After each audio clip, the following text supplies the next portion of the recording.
हातात काळे झेंडे घेऊन आणि इम्तियाज जलीलला काळे झेंडे. अरे 8-10 लोक, मी काय म्हटलं, 8-10 लोकांच्या बाबतीत नाही, 2% लोक या शहरामध्ये आहे जे MIMच्या विरोधात आहे. 98% लोक जे आहे ते MIM सोबत आहे. आणि या 2% मध्ये हे अशा प्रकारचे हे चिल्लर गुंड जे आहे ना, ज्यांचा 2 नंबरचे धंदे आहे, गुटखेचा कारोबार, बायोडिझेलचा कारोबार, त्यांचा राशनचा कारोबार, हे सगळ्यांना माहीत आहे. आणि त्यांना असं वाटतं की हे एरिया तर आमचा आहे, आम्ही तिथे इलेक्शन लढत आहे, आमची बायको लढत आहे, आमचा भाऊ लढत आहे, या एरियामध्ये इम्तियाज जलील येतोच कसा, MIM येतोच कसा. म्हणून त्यांना असं वाटलं की आपण जाऊन त्यांच्यावर हल्ला चढवू, ते घाबरतील. मी पूर्ण रॅली कंप्लीट केली त्या हल्ल्यानंतर. दुसऱ्या ठिकाणी रॅली होती, त्यांना असं वाटलं की इम्तियाज जलील घरी जाऊन बसणार आहे करके. दुसरी रॅली मी पूर्ण केली आणि पोलिसांना सांगितलं की यांच्यावर कारवाई करणार नसेल तुम्ही तर सांगून द्या आम्हाला स्पष्टपणे.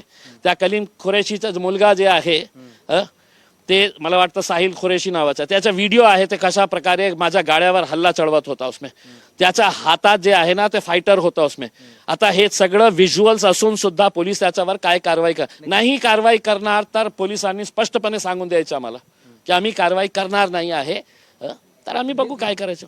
कुरेशी वगैरे हे कुणाचे कार्यकर्ते आहेत? काय हे की लोकसभा विधानसभामध्ये हीच गँग ऑपरेट करते. त्यांना पैसे कोणी पुरवतात तर भाजपवाले पुरवतात. एकनाथ शिंदे साहेबांचे जे नेते मंडळी आहेत ते त्यांना पैसे पुरवतात. आणि या पक्षांना माहीत पडलेलं आहे की बाबा आपले इतके सारे मंत्री आहे आणि MIM सगळ्यात मोठा पक्ष इथे उभे राहणार आहे, तर आपली तर खूप वाट लावतील आपले नेता. म्हणून काय करायचे, हे किरायचे टट्टूंना घ्यायचं, त्यांना पैसे द्यायचं आणि MIMला कशा तोडायचं फोडायचं हे सगळं प्रकरण ते करत आहे. असं एकनाथ शिंदेचं नाव घेतलं, शिरसाट म्हणतायत दलाली करणाऱ्यांचा असं शेवट होणार आहे.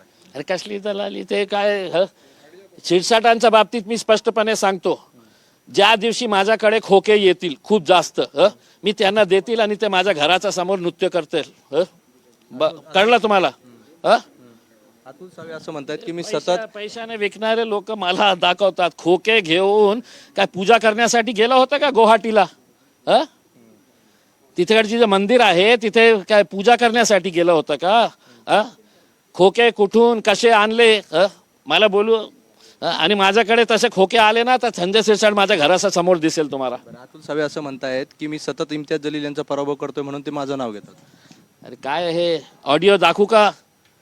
अतुल सावेला सांगा की कलीम खुरेशी आणि तुमचा संभाषणाचा ऑडिओ बोला अतुल सावेला की चॅलेंज करतो. तुम्ही सांगा की नाही मी एकदाही नाही बोललो कलीम खुरेशीची. बोला एकदा अतुल सावे, इलेक्शनच्या दिवशी तुम्ही कलीम खुरेशी सोबत बोलत होते का नाही बोलत होते? म्हणजे हे अतुल सावेंचे कार्यकर्ते होते. हे सगळे काय आहे की एक गुंड लोकांना यांनी पाळलेले आहे. पैसे दिले तर ते सगळं अशा प्रकारचे धंदे करतात. आता तुम्ही पोलिसांकडे या सगळ्या प्रकारात पोलिसांना स्पष्टपणे व्हिज्युअल सगळं पाठवलेलं आहे. आता ते साहिल खुरेशी, कलीम खुरेशी, त्याचा भाव, त्याचे गुंड जे आहे ते सगळे व्हिडिओमध्ये दिसत आहे. पोलीस तिथे उपस्थित होती. ते CCTV फुटेज काढा आणि त्यांच्या सगळ्यांवर कारवाई करा, त्यांना अरेस्ट करा. शेवटचा प्रश्न, तुमच्या एका कार्यकर्त्याला फायटर देखील पोटात मारणार. ठीक आहे ना, ते सगळं दिसत होते. आता त्याच्यावर तुम्ही कारवाई करणार नसेल तर ठीक आहे, आम्ही बघू काय करायचं आम्हाला पुढे. धन्यवाद. हे होते इम्तियाज जलील आणि आपण जर बघितलं तर या सगळ्या घडामोडीवर त्यांनी प्रतिक्रिया दिली आहे. मोहसिन शेख, NDTV, छत्रपती संभाजीनगर.